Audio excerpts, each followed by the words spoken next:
Sub registrar కార్యాలయాలను ప్రైవేటీకరిస్తున్నారంటూ జరుగుతున్న దుష్ప్రచారాన్ని తిప్పికొట్టి ప్రజలకు వాస్తవాలను తెలియజేయాలని అధికారులను ముఖ్యమంత్రి నారా చంద్రబాబు నాయుడు ఆదేశించారు. దీపం 2.0 పథకం కింద ఇచ్చే సబ్సిడీని నిర్దేశిత తేదీల్లో క్రమ పద్ధతిలో అందించేలా పౌర సరఫరాలు ఆర్థిక శాఖల అధికారులు సమన్వయం చేసుకోవాలని తెలిపారు. సమస్యలు వచ్చాక స్పందించడం కాకుండా ముందే ఊహించి తగిన చర్యలు తీసుకుంటూ పరిపాలనలో మార్పులు తీసుకురావాలని అధికారులకు మార్గదర్శనం చేశారు. సబ్ రిజిస్ట్రార్ కార్యాలయాలను ప్రైవేటీకరిస్తున్నారంటూ జరుగుతున్న దుష్ప్రచారాన్ని తిప్పికొట్టి ప్రజలకు వాస్తవాలను తెలియజేయాలని అధికారులను ముఖ్యమంత్రి నారా చంద్రబాబు నాయుడు ఆదేశించారు. సచివాలయాల్లోని ఆర్టీజీఎస్ సెంటర్లో సోమవారం వివిధ శాఖల పనితీరుపై నిర్వహించిన సమీక్షా సమావేశంలో ఆయన మాట్లాడారు. ప్రజలకు మరింత సులభంగా మెరుగైన రీతిలో సేవలు అందించేందుకే పాస్పోర్ట్ సేవా కేంద్రాల తరహాలో రిజిస్ట్రేషన్ సేవా కేంద్రాలను ఏర్పాటు చేస్తున్నామని, ఇది ఎంతమాత్రం ప్రైవేటీకరణ కాదని స్పష్టం చేశారు. ఈ విధానం వల్ల కలిగే ప్రయోజనాలను ప్రజలకు వివరించాలని అధికారులకు సూచించారు. అలాగే డాక్యుమెంట్ రైటర్లు ఎలాంటి ఆందోళన చెందాల్సిన అవసరం లేదని, వారి ఉపాధికి భంగం కలగకుండా తగిన మార్గాలు చూపిస్తామని భరోసా ఇచ్చారు. ఇదే సమయంలో పలు కీలక అంశాలపై సీఎం ఆదేశాలు జారీ చేశారు. దీపం 2 పథకం కింద ఇచ్చే సబ్సిడీని నిర్దేశిత తేదీల్లో క్రమపద్ధతిలో అందించేలా పౌర సరఫరాలు ఆర్థిక శాఖల అధికారులు సమన్వయం చేసుకోవాలని తెలిపారు. ఎలాంటి ప్రజా ప్రయోజనం లేకుండా ప్రభుత్వాన్ని అధికారులను బదనాం చేసే ఉద్దేశంతో పదే పదే అర్జీలు పెట్టే లిటిగెంట్ పిటిషనర్లను గుర్తించి వారికి కౌన్సిలింగ్ ఇవ్వాలన్నారు. ఈ ఏడాది ఎల్ నినో ప్రభావంతో 49% వర్షపాతం లోటు ఉన్నందున రైతులు డ్రై క్రాప్స్ వేసుకునేలా అవగాహన కల్పించాలని, వీబీజీ రామ్జీ పనులను జలధార ప్రాజెక్టుతో అనుసంధానించాలని స్పష్టం చేశారు. సమస్యలు వచ్చాక స్పందించడం కాకుండా ముందే ఊహించి తగిన చర్యలు తీసుకుంటూ పరిపాలనలో మార్పులు తీసుకురావాలని అధికారులకు మార్గనిర్దేశం చేశారు. ఈ సమీక్షలో ప్రభుత్వ ప్రధాన కార్యదర్శి సాయి ప్రసాద్తో పాటు పలువురు ఉన్నతాధికారులు తదితరులు పాల్గొన్నారు. చదువుతో పేదరికాన్ని జయించవచ్చని, కష్టపడితే ఉన్నత శిఖరాలను అధిరోహించవచ్చని ఏపీ పురపాలక పట్టణాభివృద్ధి శాఖ మంత్రి పొంగూరు నారాయణ అన్నారు. యువనేత నారా లోకేష్ ఆధ్వర్యంలో విద్యా వ్యవస్థలో విప్లవాత్మక మార్పులు వస్తున్నాయని మంత్రి కొనియాడారు. అందివస్తున్న అవకాశాలను సద్వినియోగం చేసుకుని విద్యార్థులు ఉన్నత లక్ష్యాలను చేరుకోవాలని ఆయన పిలుపునిచ్చారు.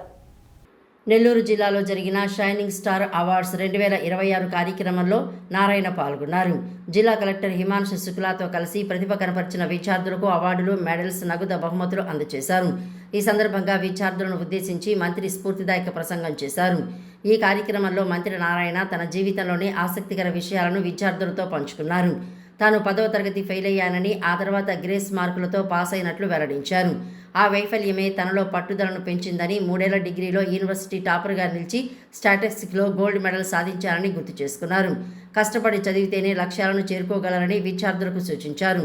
చదువు పూర్తయ్యాక వీఆర్సీలో 40 రూపాయల జీతానికి పార్ట్ టైం లెక్చరర్గా పనిచేశారని, ప్రభుత్వ అధ్యాపకుడిగా అవకాశం వచ్చినా రాజీనామా చేసి ట్యూషన్లు చెబుతూ కష్టపడి ఈ స్థాయికి వచ్చారని వివరించారు.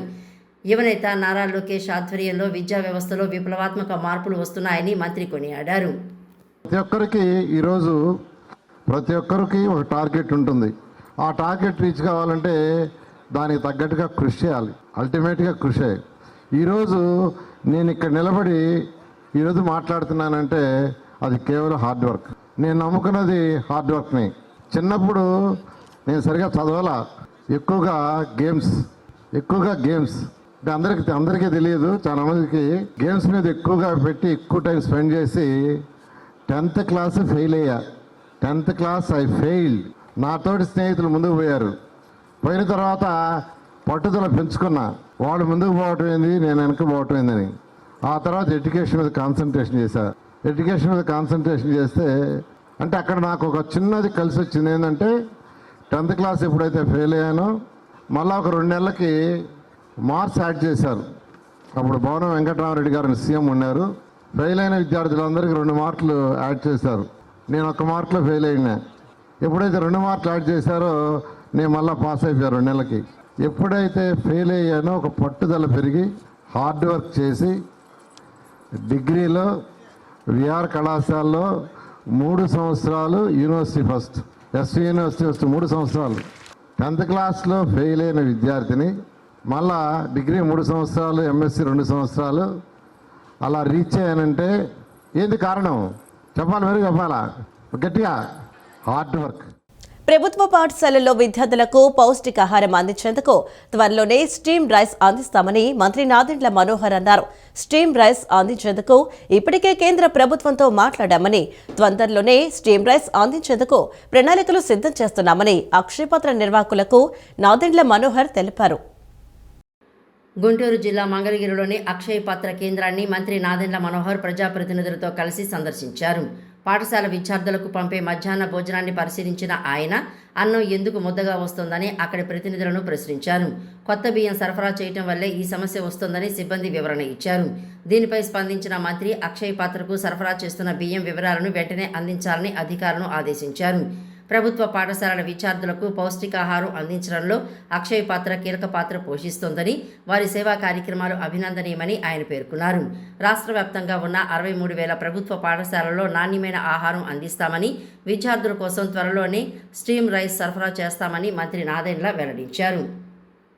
రాష్ట్ర వ్యాప్తంగానే కాకుండా దేశవ్యాప్తంగా ఒక అద్భుతమైన ఆలోచనతోటి ప్రభుత్వ పాఠశాలలో చదువుకున్న మన బిడ్డలకి పౌష్టికాహారం అందించే విధంగా ప్రభుత్వం నుంచి అందిస్తున్న సహాయంతో వారు కూడా స్వచ్ఛంద సంస్థగా ఏర్పడి ఒక సమాజానికి ఉపయోగపడే రీతిలో సేవా కార్యక్రమం అనేది మనందరం కూడా ముందుగా హర్షించాలి, గర్వపడాలి.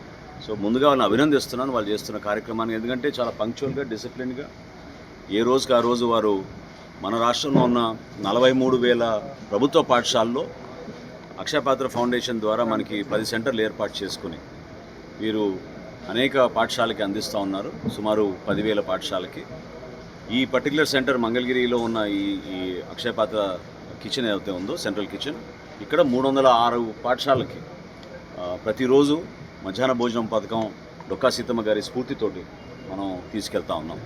కూటమి ప్రభుత్వం వచ్చినాక చాలా గర్వంగా చెప్పాలి, అభినందించాలి. మన రైతాంగం ఎప్పుడైతే మేము సహకరించి దయచేసి బీపీటీ కానివ్వండి, సోనా మసూరి కానివ్వండి, మీరు దళారులు కాకుండా మా సివిల్ సప్లైస్ కార్పొరేషన్కి అందిస్తే మేము ప్రభుత్వ పాఠశాలలో మధ్యాహ్న భోజనానికి వాడతామంటే రైతాంగం అద్భుతంగా స్పందించి ఈ 2 సంవత్సరాల్లో ప్రతి ఏటా రబీను, ఖరీఫ్ కలుపుకుని దాదాపు 2,70,000 మెట్రిక్ టన్నుల ధాన్యం మాకు అందించడం జరుగుతుంది.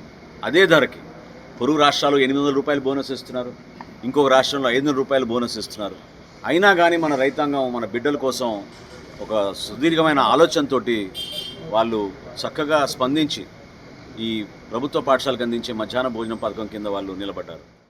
దేశ రాజధానిలో విద్యార్థులు, యువకులు పర్యావరణవేత్త సోనం వాంగ్చుక్ పెద్ద ఎత్తున దీక్షలు, ధర్నాలు చేస్తున్నా ప్రభుత్వం స్పందించకుండా చెలో పార్లమెంట్ పిలుపునిచ్చిన వారిని పోలీసులు అడ్డుకుని లాఠీచార్జి చేయడం దారుణమని సిపిఐ జాతీయ కార్యదర్శి రామకృష్ణ విమర్శించారు. నరేంద్ర మోదీ ప్రభుత్వం అధికారంలోకి వచ్చాక 62 పరీక్షా పత్రాలు లీక్ కావడం వల్ల 15 మంది విద్యార్థులు ఆత్మహత్య చేసుకున్నారని, దీనికి ప్రభుత్వమే పూర్తి బాధ్యత వహించాలని తెలిపారు. విద్యార్థి సంఘాల డిమాండ్ మేరకు కేంద్ర విద్యాశాఖ మంత్రి ధర్మేంద్ర ప్రధాన్ వెంటనే రాజీనామా చేయాలని ఆయన డిమాండ్ చేశారు. దేశ రాజధానిలో గత నెల రోజులుగా పెద్ద ఎత్తున విద్యార్థులు, యువకులు, అన్ని విద్యార్థి సంఘాలు ధర్నా చేస్తూ ఉంటే, ప్రత్యేకించి సిజేపీ ఆధ్వర్యంలో, కాక్రోచ్ జనతా పార్టీ నాయకుడు అభిజిత్ దీప్తి ఆధ్వర్యంలో పెద్ద ఎత్తున పోరాటం కొనసాగుతున్నా సరే ఈ ప్రభుత్వం ఏమాత్రం కూడా స్పందించలేదు. చివరికి పర్యావరణవేత్త సోనం వాంగ్చుక్ కూడా దాదాపు 22 రోజుల పాటు అక్కడ దీక్ష చేయడం జరిగింది. ఇంత జరిగినా సరే ఈ ప్రభుత్వం మొండిగా వ్యవహరిస్తూ కనీసం వారితో చర్చలు కూడా చేయకుండా ఈరోజు వారు చలో పార్లమెంట్ పిలుపుకోవడానికి కారణభూతమైంది. ఈరోజు చలో పార్లమెంట్ కోసం వేలాది మంది విద్యార్థులు వస్తూ ఉంటే వారందరూ అక్కడ చేరకుండా వివిధ రకాలుగా వేలాది మంది పోలీసుల్ని మోహరించి ఎక్కడికక్కడ వాళ్ళందరినీ కూడా ఆపేశారు. అయినా సరే వేల సంఖ్యలో వారందరూ కూడా జంతర్ మంతర్ చేరుకున్నారు. వారిపైన అనవసరంగా లాఠీ చార్జ్ చేసి టియర్ గ్యాస్ షెల్స్ ప్రయోగించి విద్యార్థులపైన దాడి చేశారు. ఈ దాడిని పూర్తిగా ఖండిస్తూ ఉన్నాం. ఒకవైపు ప్రధానమంత్రి నరేంద్ర మోడీ ఈ దేశ యువతను పొగుడుతూ వారందరూ కూడా ఇవాళ విక్రమ్ 1 సక్సెస్ అయిందనే పేరుతో వారిని పొగుడుతూ ఉన్నారు. మరోవైపు విద్యార్థులపైన, యువకులపైన దాడులు చేయిస్తూ ఉన్నాడు, పోలీసులను ఉసుగొల్పుతా ఉన్నాడు. కేంద్ర విద్యాశాఖ మంత్రి ధర్మేంద్ర ప్రధాన్ రాజీనామా చేయాలని సిపిఐ తరఫున డిమాండ్ చేస్తూ ఉన్నాను. ఇవాళ ధర్మేంద్ర ప్రధాన్ గారు హోమ్ మినిస్టర్ గారిని కలిశారు. మీరు కలవాల్సింది హోమ్ మినిస్టర్ని కాదు, ప్రధానమంత్రిని కలవండి, ప్రధానమంత్రికి రాజీనామా సమర్పించండి, అదే ఈ సమస్యకు పరిష్కారం అని చెప్పి కూడా. ఫిర్యాదుల పరిష్కారం కేవలం నామమాత్రంగా కాకుండా ఫిర్యాదుదారుడు పూర్తిగా సంతృప్తి చెందే విధంగా ఉండాలని కలెక్టర్ డాక్టర్ లక్ష్మీసా సూచించారు. ఫిర్యాదుల పరిష్కారంలో నిర్లక్ష్యం, అలసత్వం ప్రదర్శించే అధికారులపై కఠిన చర్యలు తీసుకుంటామని హెచ్చరించారు. ప్రభుత్వం క్యూఆర్ కోడ్ ఆధారిత ఫీడ్బ్యాక్ విధానాన్ని అమలు చేస్తుందని డాక్టర్ లక్ష్మీసా తెలిపారు. జిల్లా కలెక్టరేట్లోని పింగళి వెంకయ్య సమావేశ మందిరంలో సోమవారం నిర్వహించిన పీజీఆర్ఎస్ కార్యక్రమంలో జిల్లా జాయింట్ కలెక్టర్ ఎస్ ఇలకియాతో కలిసి కలెక్టర్ ప్రజల నుంచి వినతి పత్రాలు స్వీకరించారు. అనంతరం వివిధ శాఖల అధికారులతో పెండింగ్ పరిష్కరించిన ఫిర్యాదులపై సమీక్ష నిర్వహించారు. ఈ సందర్భంగా కలెక్టర్ డాక్టర్ జి లక్ష్మీస మాట్లాడుతూ, ఒకసారి పరిష్కారం చూపిన ఫిర్యాదు తిరిగి ప్రారంభమయ్యే పరిస్థితి రాకుండా శాశ్వత పరిష్కారం అందించాలని సూచించారు. ఫిర్యాదుల పరిష్కారం కేవలం నామమాత్రంగా కాకుండా ఫిర్యాదుదారుడు పూర్తిగా సంతృప్తి చెందే విధంగా ఉండాలన్నారు. సమస్యలు వెంటనే పరిష్కరించలేని పరిస్థితుల్లో కారణాలను స్పష్టంగా వివరించి అర్జీదారులకు అవగాహన కల్పించాలని సూచించారు. ప్రతి అర్జీని పూర్తిగా పరిశీలించి అవసరమైతే క్షేత్రస్థాయిలో పరిశీలన నిర్వహించి నాణ్యమైన పరిష్కారం అందించాలని అధికారులను ఆదేశించారు.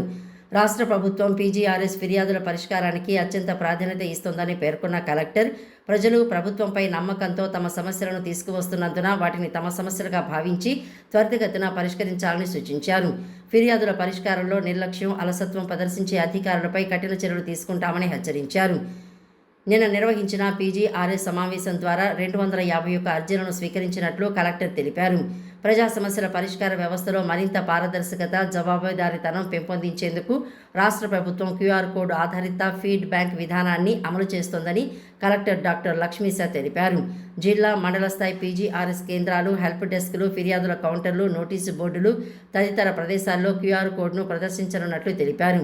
ప్రజలు సేవలు పొందిన వెంటనే తమ మొబైల్ ఫోన్ ద్వారా క్యూఆర్ కోడ్ను స్కాన్ చేసి సేవలపై తమ అభిప్రాయాన్ని తెలియజేయవచ్చన్నారు.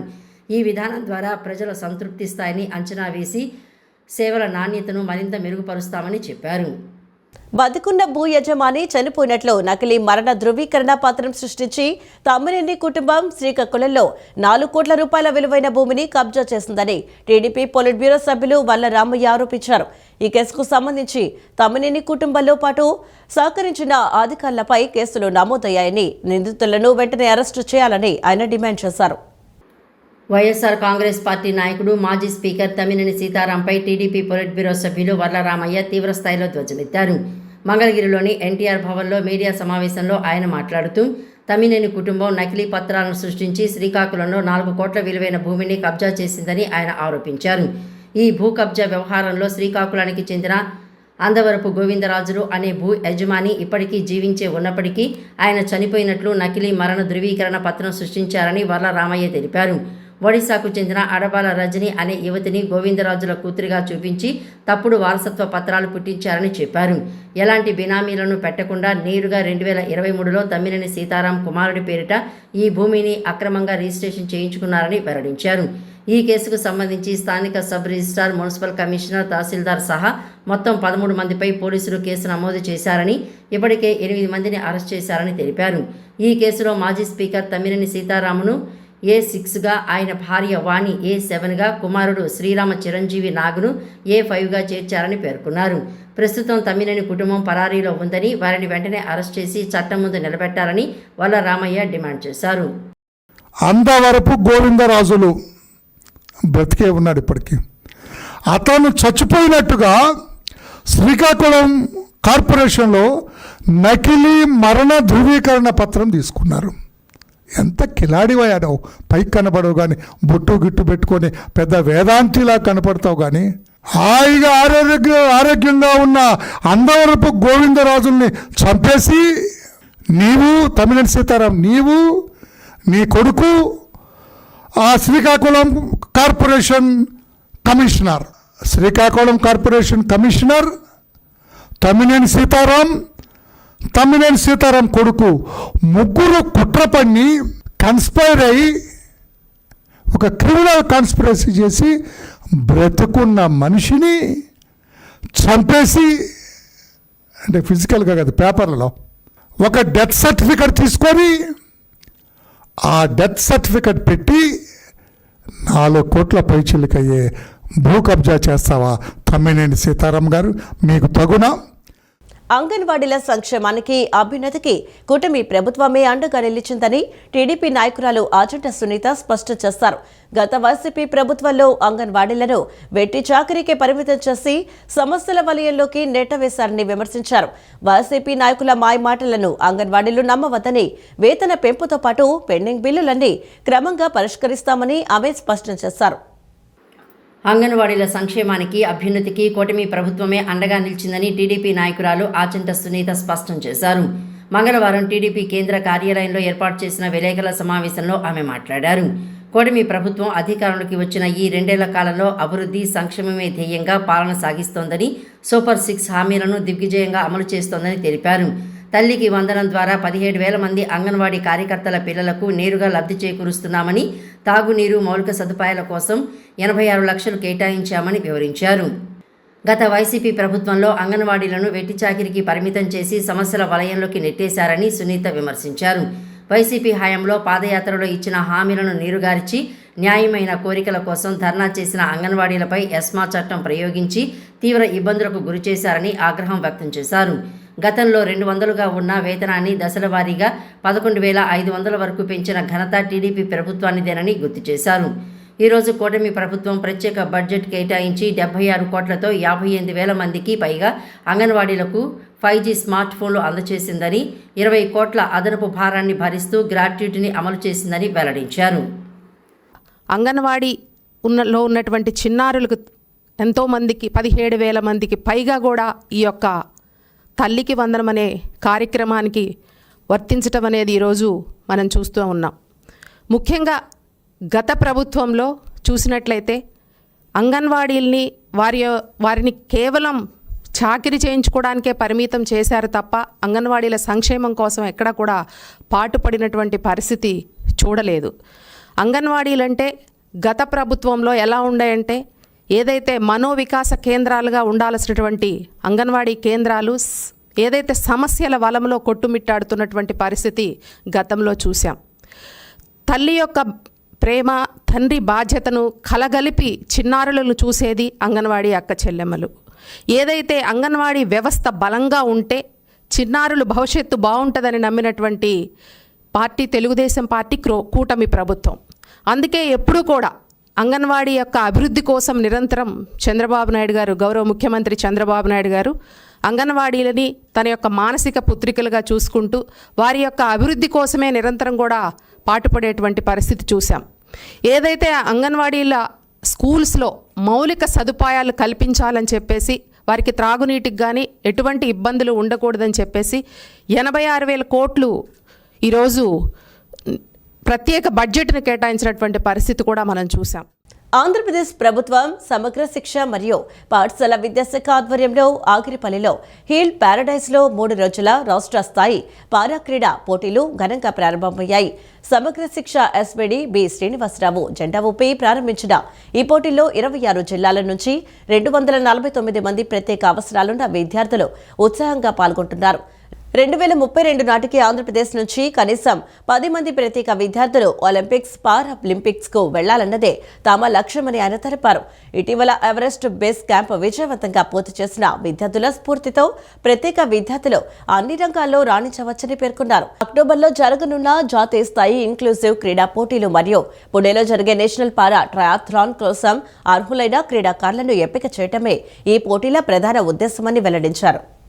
విజయవాడ నగర పాలక సంస్థ కమిషనర్ ధ్యానచంద్ర ఆదేశాల మేరకు ప్రతి సోమవారం నిర్వహించే ప్రజా ఫిర్యాదుల పరిష్కార వేదికను సోమవారం ప్రధాన కార్యాలయంలోని కమాండ్ కంట్రోల్ రూమ్లో అదనపు కమిషనర్ డాక్టర్ డి చంద్రశేఖర్ నిర్వహించారు. ఈ సందర్భంగా ఆయన మాట్లాడుతూ ప్రజలు వినిపించే ప్రతి ఫిర్యాదును అధికారులు క్షేత్రస్థాయిలో క్షుణ్ణంగా పరిశీలించి సమస్యకు తాత్కాలిక పరిష్కారం కాకుండా శాశ్వత పరిష్కారం చూపేలా చర్యలు చేపట్టాలని ఆదేశించారు. ఫిర్యాదుదారులకు వారి సమస్య పరిష్కారం వివరించడమే కాకుండా నిర్ణీత గడువులుగా పరిష్కరించేలా సంబంధిత శాఖలు సమన్వయంతో పనిచేయాలని సూచించారు. ఈ వారపు ప్రజా ఫిర్యాదుల పరిష్కార వేదికలో మొత్తం 20 అర్జీలు స్వీకరించారు. సంబంధిత శాఖల అధికారులు అర్జీలను స్వీకరించి వాటి పరిష్కారానికి అవసరమైన చర్యలు ప్రారంభించారు. ఆంధ్రప్రదేశ్లో పరిశ్రమల విధ్వంసానికి జగన్ రెడ్డి బ్రాండ్ అంబాసిడర్గా నిలిచారని టీడీపీ రాష్ట్ర అధికార ప్రతినిధి అప్పసాని రాజేష్ తీవ్రస్థాయిలో విమర్శించారు. మంగళగిరిలోని టీడీపీ కేంద్ర కార్యాలయంలో ఏర్పాటు చేసిన విలేకరుల సమావేశంలో ఆయన మాట్లాడారు. పెట్టుబడుల అనుకూలతలపై నీతి ఆయోగ్ విడుదల చేసిన ఇన్వెస్ట్మెంట్ ఫ్రెండ్లీనెస్ ఇండెక్స్ నివేదికను గతంలోనే ఈజ్ ఆఫ్ డూయింగ్ బిజినెస్ ర్యాంకింగ్స్తో పోల్చుతూ వైసీపీ పత్రిక ప్రజలను తప్పుదోవ పట్టించేలా అసత్య కథనాలు రాస్తుందని మండిపడ్డారు. ప్రభుత్వంపై విష ప్రచారం చేయటమే తాడేపల్లి ప్యాలెస్ వైసీపీ పత్రికల ఏకైక అజెండాగా మారిందని ధ్వజమెత్తారు. వైసీపీ హయాంలో కొత్త పరిశ్రమలు తీసుకురాకపోగా ఉన్న పరిశ్రమలను కూడా తరిమేసి పెట్టుబడిదారులో అపనమ్మకాన్ని సృష్టించారని ఆయన ఆరోపించారు. నీతి ఆయోగ్ ద్వారా విడుదల చేయబడిన ఇన్వెస్ట్మెంట్ ఫ్రెండ్లీనెస్ ఇండెక్స్ అనేది వేరు అనేది సహజంగా ఇటువంటి సాంకేతికపరమైన పదాలు, అలాగే కొంచెం అకాడమిక్ పరిజ్ఞానం కలిగిన వారికి మాత్రమే అర్థమయ్యే ఇటువంటి పదాలు సామాన్య ప్రజానీకానికి అర్థం కావు. కాబట్టి సాక్షి ద్వారా ఏదో ఒక విష ప్రచారాన్ని ప్రభుత్వం మీద దుమ్మెత్తు పోయటానికి ఒక సాధనంగా వాడుకోవటానికి ఏ అవకాశం దక్కితే ఆ అవకాశం ద్వారా మాకు విష ప్రచారం చేయటమే మా ఎజెండాలో భాగం అన్నట్టుగా సాక్షి ఈ కథనాలు వండి వరుస్తూ ఉంది. ఇక్కడ గమనించుకోవాల్సింది, మనకొక పాపులర్ సామెత ఉంది, పిల్లి నల్లదా తెల్లదా అనేది అప్రస్తుతం, ఎలుకలు పట్టిందా లేదా అనేది ముఖ్యమని చెప్తారు. అలాగే ఇవాళ ఈజ్ ఆఫ్ డూయింగ్ బిజినెస్లో జగన్మోహన్ రెడ్డి 1వ స్థానంలో నిలిపితే ఏంటి, ఇవాళ ఇన్వెస్ట్మెంట్ ఫ్రెండ్లీనెస్ ఇండెక్స్లో ఆంధ్రప్రదేశ్ రాష్ట్రం 8వ స్థానంలో ఉంటే ఏంటి అనేది ఒకసారి మనం వివరించి చెప్దాం.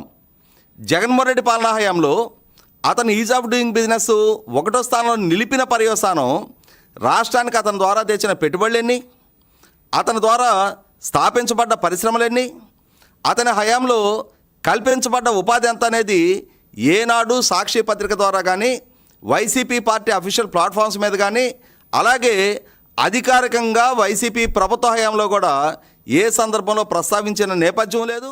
అత్యంత కఠిన నియమాలను ఆచరించే జైన్ మత గురువులు గుడివాడకు రావటం ఆనందం కలిగించిందని ఎమ్మెల్యే వెనిగండ్ల రాము అన్నారు. దీక్షాకాలంలో అవసరమైన అన్ని సౌకర్యాలను ప్రభుత్వం తరపున కల్పిస్తామన్నారు. గుడివాడలో జైన్ సంఘీలకు ప్రభుత్వం తరపున వ్యక్తిగతంగా తన సంపూర్ణ సహకారం ఉంటుందని పేర్కొన్నారు. గుడివాడ 9వ వార్డు జైన్ స్ట్రీట్లో చాతుర్మాస దీక్షలో ఉన్న జైన్ మత గురువులను ఎమ్మెల్యే వెనిగండ్ల రాము భక్తిపూర్వకంగా కలిశారు.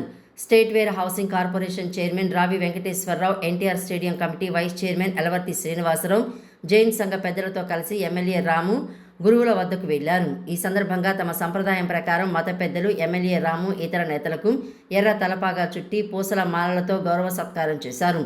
అనంతరం కూటమి నేతలతో కలిసి కొద్దిసేపు మత గురువులతో మాట్లాడిన ఎమ్మెల్యే రాము వారి ఆశీస్సులు తీసుకున్నారు. ఈ సందర్భంగా ఎమ్మెల్యే రాము మాట్లాడుతూ, అత్యంత కఠిన నియమాలను ఆచరించే జైన్ మత గురువులు గుడివాడకు రావడం మా అందరికీ ఎంతో సంతోషంగా ఉందన్నారు.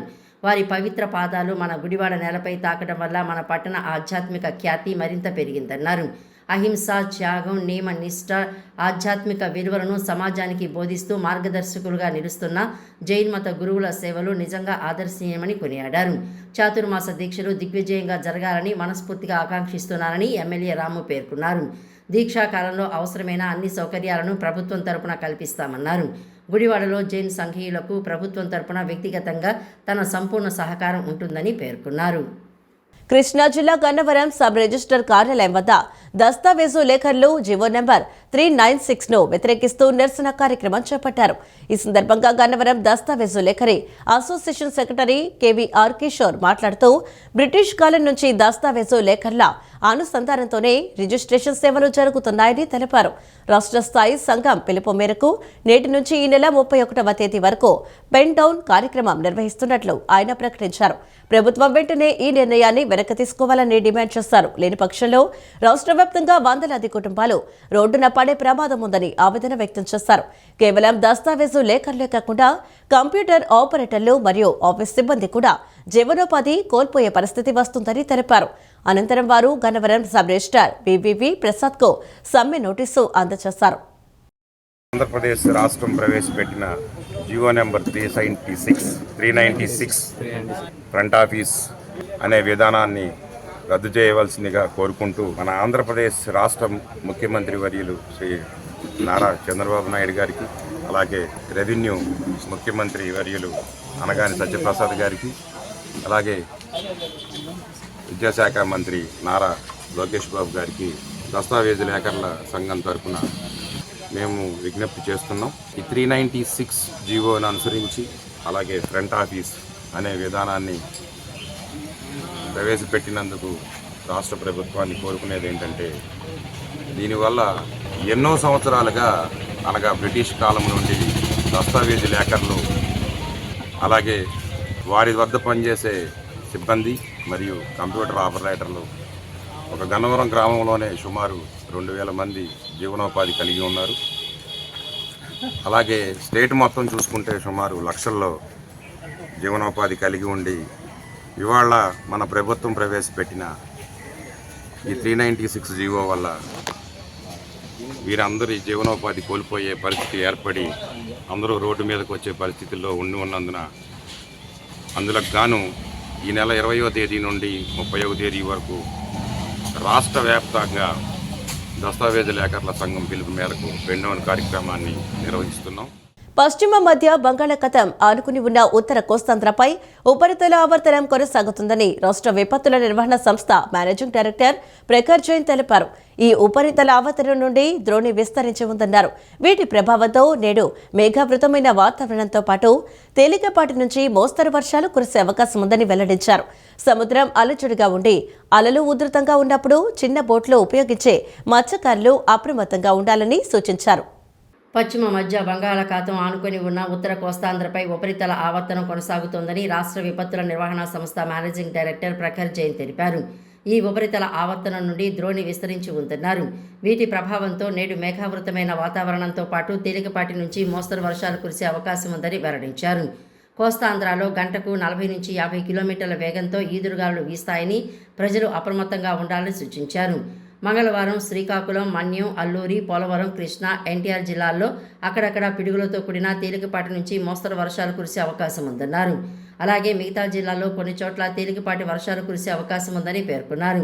సోమవారం సాయంత్రం 5 గంటల నాటికి అనకాపల్లి జిల్లా ఎలమంచిలో 66.7 మిల్లీమీటర్లు, పెంజేరులో 42.5 మిల్లీమీటర్లు, సోమలింగపాలెంలో 40 మిల్లీమీటర్లు, మన్యం జిల్లా పాలకొండ 36 మిల్లీమీటర్లు, విశాఖ జిల్లా కనమంలో 35 మిల్లీమీటర్లు, అనకాపల్లి జిల్లా రాంబిల్లి 33.7 మిల్లీమీటర్లు, రామరాయుడుపాలెంలో 33.7 మిల్లీమీటర్లు, విజయనగరంలో 32.5 మిల్లీమీటర్లు, శ్రీకాకుళం జిల్లా లావేరులో 29 మిల్లీమీటర్ల చొప్పున వర్షపాతం నమోదైందని వెల్లడించారు.